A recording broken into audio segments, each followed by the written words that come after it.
Hey, this is Matt. Once again, welcome back to the videos. The paid request is time for Bobby. Thank you so much for that. And for those interested in requesting any type of videos, feel free to send it either directly to my PayPal or join my Patreon. Both links are down below in the info box. And this is for a fan film called Godzilla, The Return of SpaceGodzilla. It's from the YouTube channel Kenshin Studios. And they had done another video that I had reviewed, once again for Bobby. That one was a bit of mainly them whoever Kenshin Studios using video games to help tell their story. Whereas, okay, here's the monsters fighting, so here's a video game of Godzilla and this one character fighting. That was used heavily during that fan film. Here, much less so. And they do a recap of what happened in the previous film. Before we get to the plot or anything, it's only 20-some minutes long, and it's very rough animation, computer animation.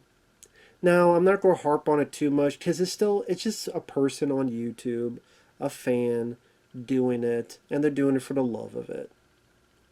So when I say fan film, don't expect great effects, don't expect a person in a monster suit.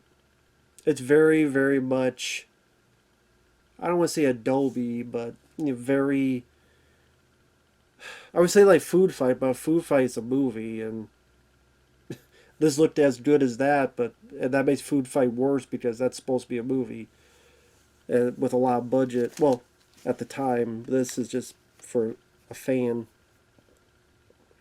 This is very rough around the edges. So there are going to be people that are going to be understandably judgmental on it. And while it's not something I would ever watch again, which I know is pretty prickish of me to say, like this holier than thou attitude, because hell, what the hell do I do? I mean, Kenshin Studios did more than I have. They put more effort into this than I do in my videos, so who the hell am I to talk? But I'm just saying realistically, if people watch it, they're like, it looks very rough. Like computer graphics you would see in, I don't know, 1995 or something. And the story was a bit weird because I thought in the previous one, Godzilla won, and the way they made it sound like at the end of the previous one, that because Godzilla won, the world was screwed. But it's 2 years later, and the world is still there. And the headquarters, GDF, they're still around, who are trying to stop Godzilla. So, I mean, it can't be that bad if these good guys that still around this headquarters, the world seemed to still be maintained. Because it didn't seem like that was the case in the previous one at the end there. But the story is 2 years later, an alien mothership comes by, and they wake up SpaceGodzilla. So SpaceGodzilla and another Godzilla, they blast at each other. Again, very, very rough computer graphics. So it's kind of like Godzilla doing this, and then going like this, and then going like this. And I mean, for me personally, there's not really a charm to it because, okay, if it's a man in a suit, there's a charm to it. If it's stop motion animation, there's a charm to it. This type of old, like, computer, again, maybe just nowadays we're so used to fan films having much more technology. And I mean, look at Godzilla versus, was it Inframan? Not Inframan. Not Inframan. Jet Jaguar. It's like, wow, they like try to make it look like those old films, and there's people in suits, and it's just that fan films have gone a long way. That there's going to be a lot of people being very judgmental and stuff like this, where again, it's just people having fun, doing what they can with what limited resources they have. So I do appreciate the effort. I do appreciate the effort, because it's still for the love, for the passion of it, and there's nothing wrong with that. Could I say I was a fan of this? No, I would be lying. But do I appreciate someone trying? Yes, I do. Just more than I ever did.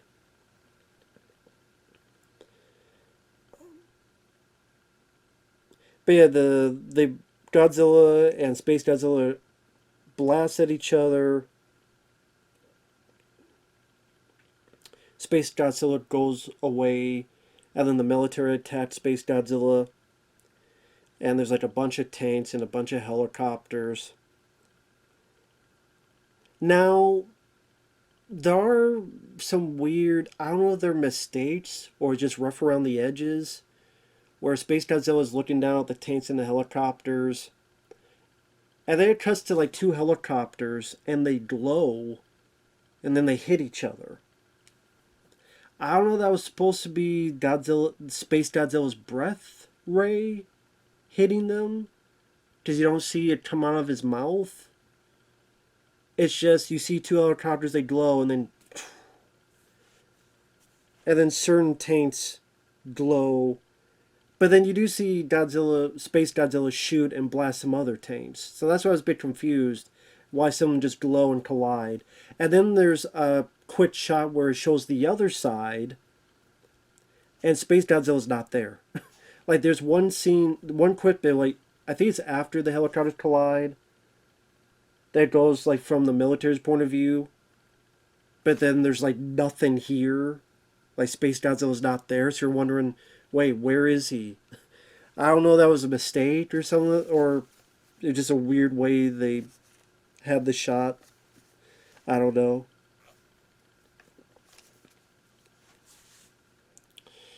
But the military gets destroyed, then you go back to headquarters, and I mean, the voice acting is rough.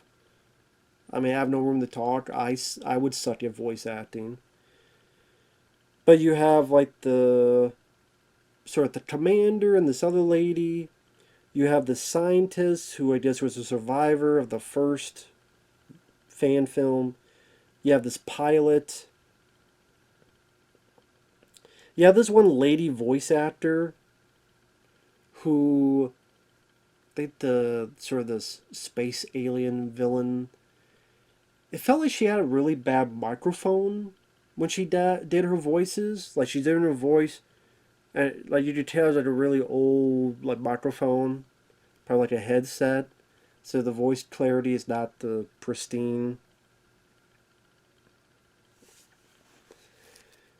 I thought it was funny at one point where I guess the this pilot and his men got this Mecha Teen Ghidorah, robot Mecha Teen Ghidorah, and they kick, I guess it's Godzilla's son, because there's two Godzillas. There's son of Godzilla, who has the purple spikes, and then you have the regular Godzilla, and it hits the Godzilla's son, looks like hits him in the nuts, and then Godzilla just flies off. And then there's an argument between this one scientist guy and the pilot, because Mecha King Ghidorah. If I said Godzilla, I meant to say Mecha King Ghidorah. Runs on nuclear energy, and then quickly he tells on him. I mean, it doesn't really go anywhere. That whole drama, it really doesn't go anywhere. I guess, like I said, yeah, it doesn't really go anywhere. Because Space Godzilla traps Godzilla's son in these crystals, and he's trying to hunt like this. Mecha King Ghidorah comes and shoots some stuff and electrocutes it. So, and you think it's defeated, but then it fires back at him.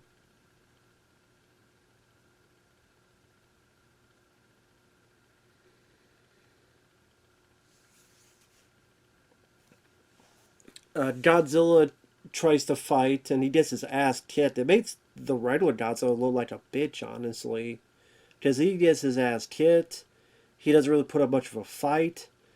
There's a bit like the Space Godzilla lifts Godzilla up, and Godzilla's like ready to.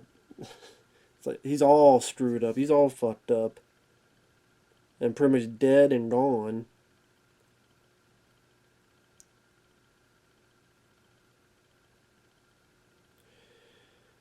You don't know what happened to the humans because Mecha King Ghidorah falls down, and then you have like the pilot, some other guy saying, "Hey, it was nice to work with you," but you never see it explode. You never see them die or anything, so you're never quite sure if they're dead or not. It doesn't go back to the scientist or the commander and any words from them, which was a bit weird. Instead, this green light, which I don't know where this green light came from, this green light out of nowhere, like an RKO, hits Godzilla's son. He's no longer trapped in the crystals. Just blasts a hole in SpaceGodzilla. The aliens like, oh my god, they defeated, and then they run off like pussies. Godzilla dies. Godzilla's son looks around, swims away, and then it's over. And you're kind of sitting there going, well, wait a minute, where did the green light come from? They hit Godzilla's son. That's never really explained. Are the other humans alive? Did they even reference Godzilla's son in the previous film? Fan film? That's why I was confused. Like, I'm looking at one Godzilla, then I'm like, wait a minute, that's another one? Oh, and then I'm like, wait a minute, that one has like a purple spikes. This one has like white or so spikes. Okay. I was a bit confused. It took me a bit to figure out there were two Godzillas. So it's very rough around the edges. I appreciate someone doing something they love, but I can't say I liked it, but it's more appreciate than like it, if that makes sense. So, but yeah, like I said, the graphics very rough around the edges. Story, the voice acting at times very rough in terms of quality and the sound clarity. The story at times a bit confusing. Again, like the green light just pops up, and then now Son of Godzilla is out of the crystals, and the regular Godzilla being kind of a wimp after all the stuff he did in the first one and being the king of the monsters. Now he just got his ass completely kicked with like barely any fight. And where did Mecha King Ghidorah come from? And was down in the first one, and now it's doing this, and I don't know. I'd probably say I like the first one more, I guess, if I had to pick. So, again, I don't want to be an asshole. I don't want to be too harsh on it because, like I said, it's just a video on YouTube that if you're a diehard Godzilla fan, sure, give it a look, form your own opinion. The link will be down below in the info box under the video. Feel free to give it a look. Feel free to give it a look. So, but Bobby just wanted my honest opinion on it, so I thank him for that. Thanks for watching. Take care, and we'll see you guys later. Bye bye.